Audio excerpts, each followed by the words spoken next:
আসসালামু আলাইকুম আমার প্রিয় বন্ধুরা, কেমন আছো? তোমাদের সাথে একটু কথা বলবো, গল্প করব। গল্পটা হলো, এই জীবনে কাউকে কখনো বিশ্বাস করবে না। বুঝে শুনে বিশ্বাস করবে, বুঝে শুনে পা ফেলবে, স্থানকাল পাত্র বুঝে কথা বলবে। জীবনের লক্ষ্যে পৌঁছানোর জন্য নিজেকে কারো কাছে সমালোচিত করবে না।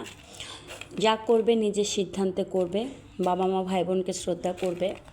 কখনোই এমন কোনো আঘাত মানুষকে দেওয়া যাবে না সে যে জায়নামাজে বসে সে কান্না করে, অনবরত তার চোখে পানি পড়ে, রাতের ঘুম হারাম হয়ে যায়, এমন কিছু করা যাবে না।